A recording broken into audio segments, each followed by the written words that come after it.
Assalamualaikum warahmatullahi wabarakatuh.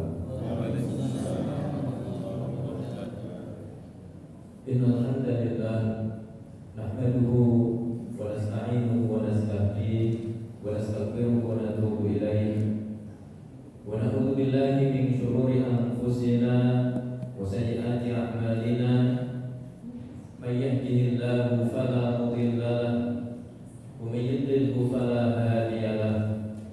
Asyhadu an la ilaha illallah wahdahu la syarika lahu wa asyhadu anna Muhammadan abduhu wa rasuluhu la nabiyya ba'dahu.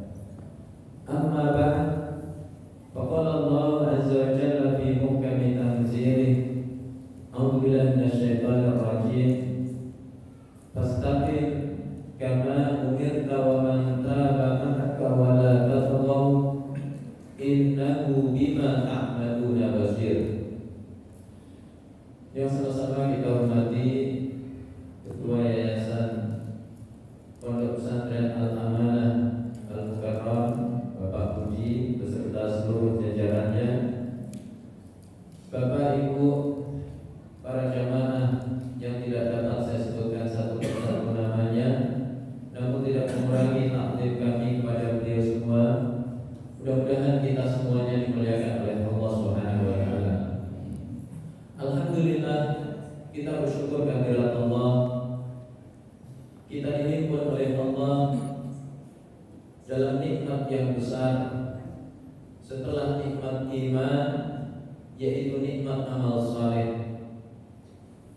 Dua nikmat yang sering dihimpun oleh Allah berdampingan di dalam Al-Quran. Maka mudah-mudahan nikmat iman dan amal-amal saleh ini menyelamatkan kita dari kerugian yang besar kelak di hadapan Allah Subhanahu wa taala. Sebagaimana Allah ingatkan dalam surat Al-Asr yang sering dibaca oleh putra-putri kita, wal asr innal insana lafi khusr illa alladziina amanu wa 'amilus shalihat wa tawassaw bil haqqi wa tawassaw bis sabr. Demi masa, sesungguhnya manusia benar-benar berada dalam kerugian kecuali tiga golongan, yaitu yang beriman, yang beramal saleh, dan saling menasehati dalam kebaikan dan kesabaran. Mudah-mudahan kita termasuk salah satu dari kriteria itu. Shalawat dan salam tidak lupa kita aturkan kepada suri tauladan kita, Rasulullah Muhammad sallallahu alaihi wasallam, pada keluarga, para sahabat. Mudah-mudahan kita semua diistiqomahkan oleh Allah di atas sunnah-sunnah beliau, dan kita termasuk orang yang berbahagia meraih syafaat beliau kelak di hari kiamat. Bapak Ibu dimuliakan oleh Allah, tema pengajian pagi hari ini adalah al-istiqamah 'ala ta'ah wal muhafadzah 'alaiha. Istiqamah di atas ketaatan dan cara untuk menjaganya. Sebuah tema yang penting karena menyangkut masalah istiqamah. Rasulullah sallallahu alaihi wasallam manusia terbaik, dijamin surga, tapi beliau masih bersungguh-sungguh untuk istiqamah. Maka kesungguhan beliau di dalam menjaga keistiqomahan ini disebutkan oleh Ibnu Abbas radhiyallahu anhu ketika turun ayat 112 surat Hud yang saya baca di muqaddimah tadi, fastaqim kama umirta wa man taba ma'aka wa la tatghaw. Beristiqomahlah kamu wahai Muhammad sebagaimana diperintahkan kepadamu bersama orang-orang yang bertaubat bersamamu, jangan pernah melampaui batas. Kata Ibnu Abbas, ma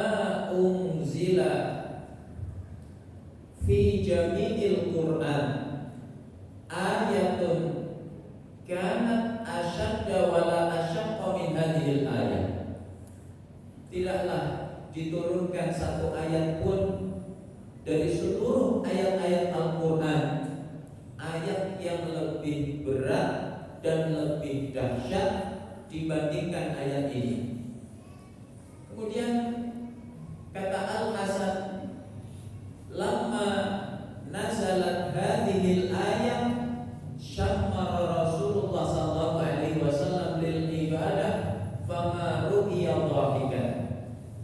Ketika ayat ini turun, maka Rasulullah bersungguh-sungguh dalam beribadah kepada Allah sampai beliau itu tidak terlihat tertawa. Kalau ada pengajian dari awal sampai akhir tidak ada tertawanya, itu kira-kira materi yang dibahas ringan apa berat? Berat sekali. Ya. Maka Nabi sejak turun ayat ini, beliau bersungguh-sungguh beribadah sampai tidak tertawa. Kemudian kata Al-Hasan, falamma asra'a ilaihi syai' qala li ashabihi syayyabatni Hud wa akhwatuha. Begitu tiba-tiba Nabi berubah, maka beliau bersabda kepada para sahabat, aku dibuat berubah oleh surat Hud dan kawan-kawannya. Kawan-kawan surat Hud disebutkan diantaranya adalah surat Qaf, surat An-Nazi'at, dan surat Al-Waqi'ah. 3 surat ini banyak berbicara tentang hari kiamat. Hari kiamat itu hari yang berat. Lalu apa surat Hud tadi yang begitu berat bagi Rasulullah SAW? Ternyata ayat 112 yang memerintahkan untuk istiqomah. Maka Nabi sampai beruban saking beratnya perintah ini. Maka Bapak Ibu kalau ubannya banyak, alhamdulillah, insya Allah karena istiqomah. Bapak Ibu dimuliakan oleh Allah, mengapa pembahasan tentang istiqomah ini penting untuk kita ulang-ulang dalam kehidupan kita? Pertama, al-istiqomah min alamati qabulil a'mal. Istiqomah itu tanda amal-amal kita diterima oleh Allah. Para ulama mengatakan, idza qabilallahu min 'abdihi amalan salihan waffaqahu Allahu li amalin salihin ba'da. Kalau Allah menerima amal saleh seorang hamba, maka tandanya adalah dia dimudahkan oleh Allah untuk beramal saleh lagi setelahnya. Maka Bapak Ibu dari subuh sudah beramal saleh, sholat berjamaah, dilanjut dengan zikrullah, dilanjut dengan kajian subuh, baru duduk sebentar, sarapan, lanjut kajian duha. Nanti habis ini silaturahim, habis ini sholat zuhur. Maka bersambungnya kebaikan demi kebaikan ini mudah-mudahan menjadi isyarat bahwa amal-amal saleh kita diterima oleh Allah. Diterimanya amal ini adalah perkara yang sangat penting. Salafun saleh mereka takut kalau amal mereka tidak diterima oleh Allah. Bahkan Nabi, sekalipun Nabi Ibrahim alaihissalam masih khawatir amalnya tidak diterima oleh Allah. Maka setelah beliau melaksanakan perintah yang besar dari Allah, membangun Ka'bah, beliau masih berdoa, Rabbana taqabbal minna innaka antas samiul alim. Ya Allah, terimalah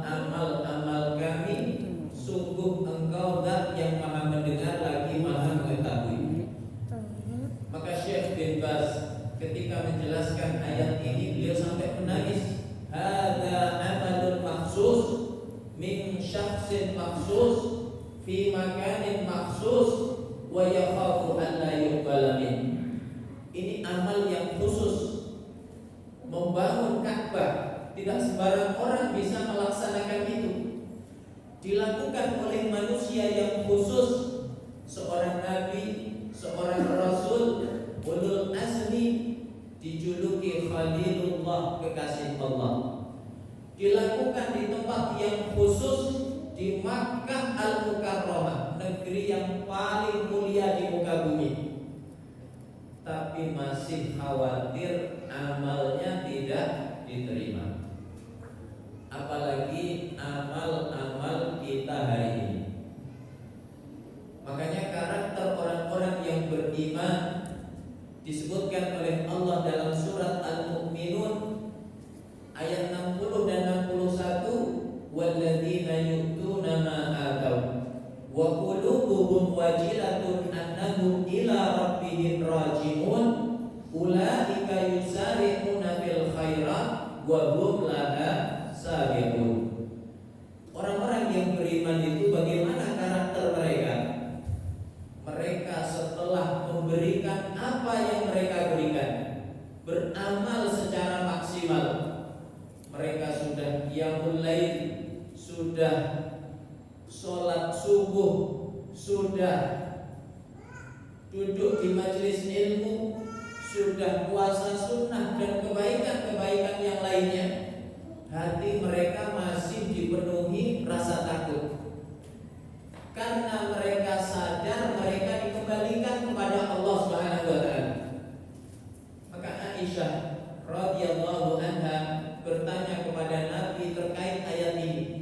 Kata Aisyah, "Ya Rasulullah, ahumul ladzina yashrabuna al-khamra wa yasriquna wa yaznun?" Ya Rasul, apakah mereka orang-orang yang ketakutan itu karena disebabkan minum khamar, ataukah karena mencuri, ataukah karena berzina? Maka jawaban Nabi, la ya binta Siddiq, tidak wahai putri Abu Bakar As-Siddiq, bal humul ladzina yusallun wa yasumun wa yatasaddaqun. Bahkan mereka itu ahli salat, ahli puasa, ahli sedekah. Tapi mengapa mereka takut? Wa yakhafuna alla yuqbala minhum. Mereka takut amal mereka tidak diterima oleh Allah. Maka penting kita semuanya selalu berdoa agar amal kita diterima oleh Allah Subhanahu wa taala.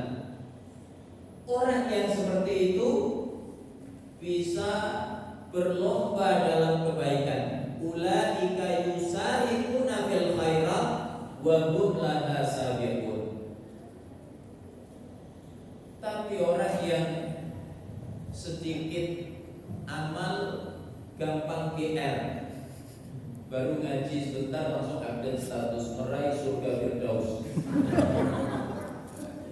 Maka biasanya orang yang seperti itu cepat terputus amalnya. Ini yang pertama. Jadi mengapa istiqomah ini penting? Karena itu tanda amal kita diterima oleh Allah. Kedua, Bapak Ibu dimuliakan oleh Allah, mengapa pembahasan istiqomah ini penting untuk selalu menjadi renungan kehidupan kita? Li'annal istiqomah min asbabi husnil khatimah. Istiqomah itu sebab kita bisa meraih husnul khatimah, akhir kehidupan yang baik. Ulama-ulama dulu berdoa, Allahumma khtim a'malana wa ajalana bi husnil khatimah.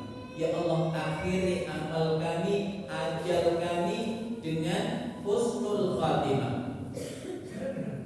Mengapa mereka berdoa seperti itu? Karena husnul khatimah itu isyarat Allah menghendaki kebaikan untuk akhirat kita. Idza aradallahu bi 'abdihi khairan istakmalahu. Kata Nabi, kalau Allah menghendaki kebaikan untuk hambanya, maka Allah mempekerjakannya. Qila kaifa yastakmiluhu ya Rasulullah? Sahabat bertanya, apa maksud Allah mempekerjakannya? Yuwaffiquhu li amalin salihin qabla mautih, yaitu Allah menolongnya untuk bisa beramal saleh sebelum wafatnya. Maka kalau ada orang wafat saat sholat, saat baca Al-Quran, saat berzikir kepada Allah, saat duduk di majelis ilmu, itu isyarat Allah menghendaki kebaikan untuk akhiratnya. Maka bagaimana meraih itu? Kuncinya istiqomah. Ulama membuat kaidah yang banyak berlaku dalam kehidupan manusia. Man asya ala syai' mata alaihi. Siapa yang hidupnya membiasakan sesuatu, maka dia pun akan diwafatkan di atas kebiasaannya. Yang ahli sholat, insya Allah wafatnya saat sholat. Yang ahli Quran, insya Allah wafatnya saat baca Al-Quran. Yang ahli zikir, insya Allah wafatnya juga saat zikir. Ini sunnatullah yang banyak berlaku dalam kehidupan manusia. Sejarah bercerita di abad ketiga Hijriah ada seorang ulama ahli hadis namanya Imam Abu Zur'ah Ar-Razi. Imam Abu Zur'ah Ar-Razi ketika mengalami sakit dan sakitnya parah, maka murid-muridnya menjenguknya. Muridnya segan untuk mentalkin beliau dengan La ilaha illallah. Apa sebabnya? Ini yang mau wafat bukan orang sembarangan. Ini ulama besar, bahkan gurunya para ulama. Masa ia diajari sekedar mengucapkan La ilaha illallah? Tapi karena ini sunnah Nabi yang harus ditunaikan, maka murid-muridnya berinisiatif. Begini saja, guru kita ini semasa hidupnya sangat mencintai hadis-hadis Nabi. Beliau selalu mendakwahkan hadis-hadis Nabi. Ayo kita bacakan hadis tentang keutamaan mengucapkan La ilaha illallah di akhir hayat. Maka dibacakan sanadnya, haddatsana fulan, haddatsana fulan. Belum selesai sanad dibaca, Imam Abu Zur'ah Ar-Razi minta dibantu duduk karena kondisi beliau sudah payah. Beliau langsung merespon sanad hadis yang belum selesai tadi. Apa sebabnya? Karena kegemaran beliau adalah hadis. Maka baru dibacakan sanadnya langsung connect. Seperti sebagian orang di sini nggak ada, ya, di luar kadang ada yang hobinya itu musik. Baru dengar muqaddimahnya, maka langsung nyambung dia. Hafalannya mungkin tidak ada yang salah satupun. Jadi orang sesuai frekuensinya. Maka karena beliau ahli hadis, dibacakan sanadnya langsung nyambung. Beliau minta dibantu duduk, maka beliau lanjutkan sanad hadis yang belum selesai tadi.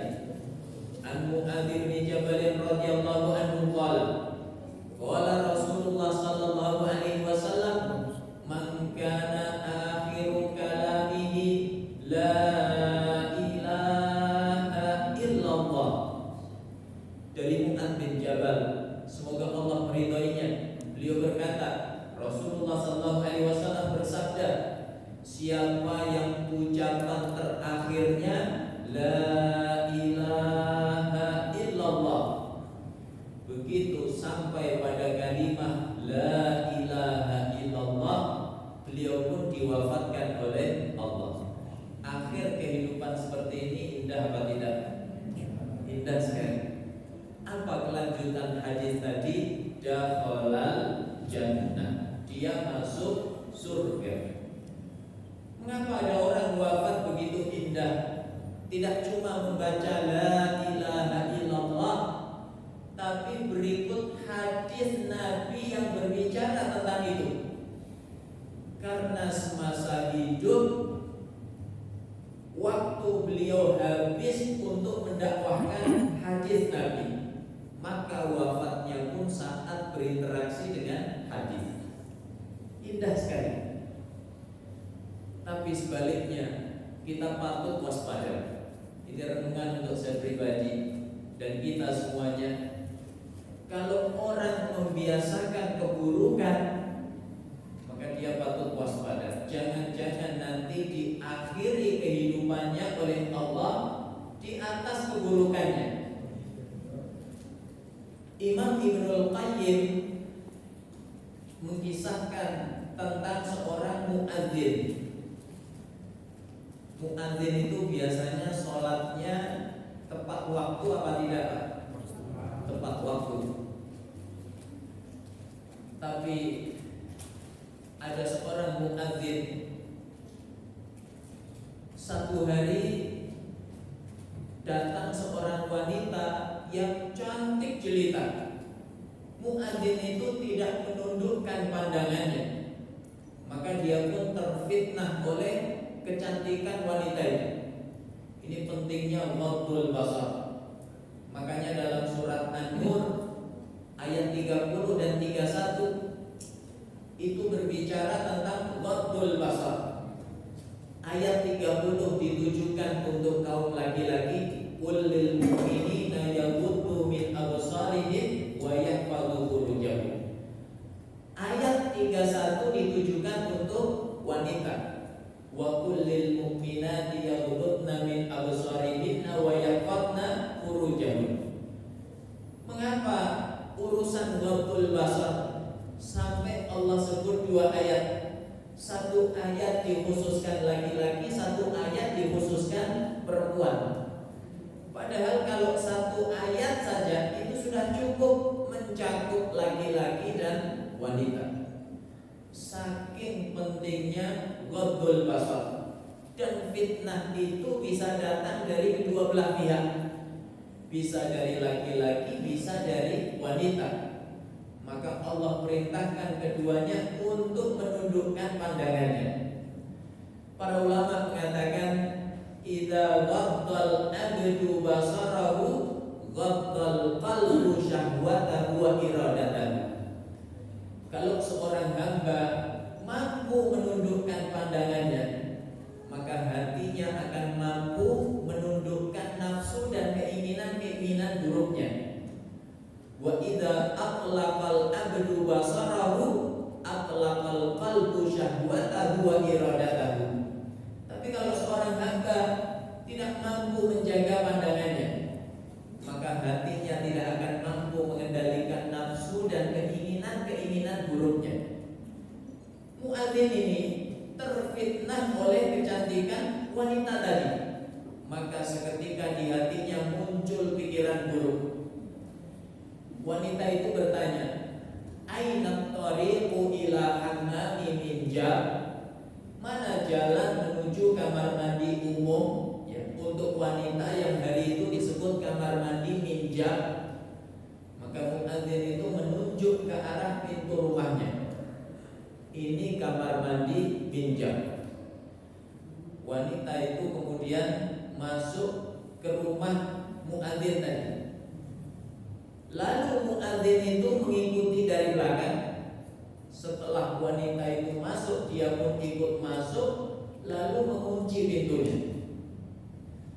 Maka wanita itu pun sadar bahwa dia telah dijebak. Maka cara untuk menyelamatkan diri adalah berpura-pura. Wanita itu berpura-pura seolah-olah dia mau.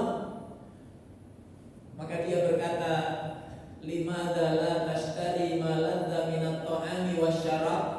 Mengapa Anda tidak membeli makanan, minuman yang lezat untuk kita menghabiskan malam ini bersama-sama? Muadzin itu seketika kegirangan.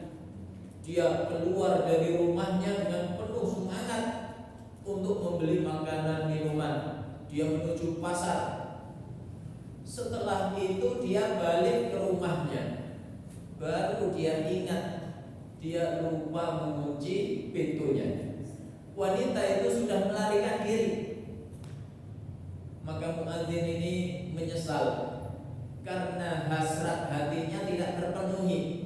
Maka dia bersyair, ya rubba qailatin yauman wa qad ta'imat aina tariqu ila hammami injab.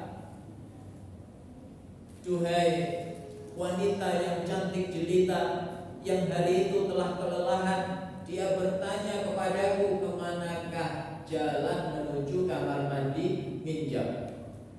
Dia terus menerus mengulang syair itu. Lalu dia keluar dari rumahnya. Dia meninggalkan semua kebaikannya demi mencari wanita itu. Dia pun sudah tidak lagi azan di masjid. Maka kalau azan hilang, waspada. Jemaah dimuliakan oleh Allah, setelah berbulan-bulan lamanya muadzin ini mencari wanita itu ke timur, ke barat, ke utara, ke selatan. Akhirnya tibalah sakaratul maut.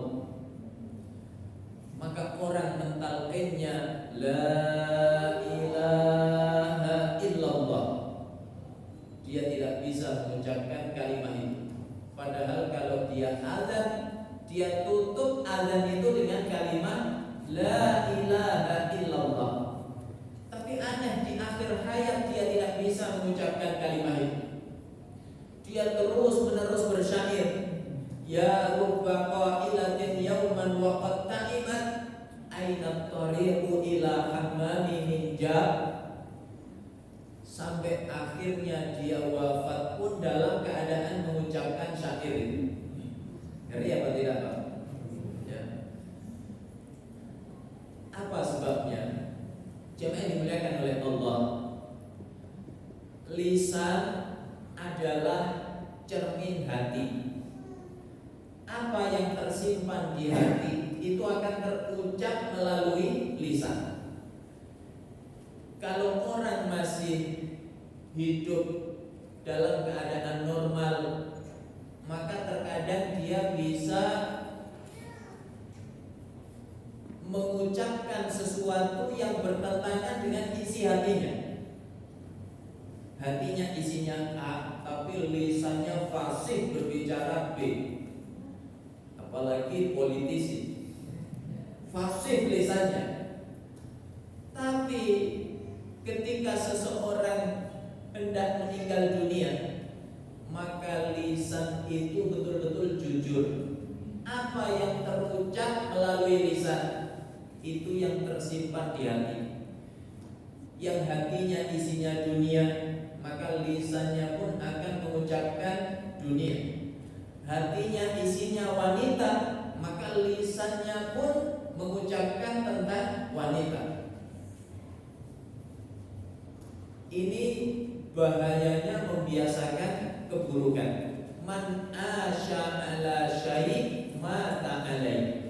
Siapa yang hidupnya membiasakan sesuatu, dia akan diakhiri oleh Allah di atas kebiasaannya.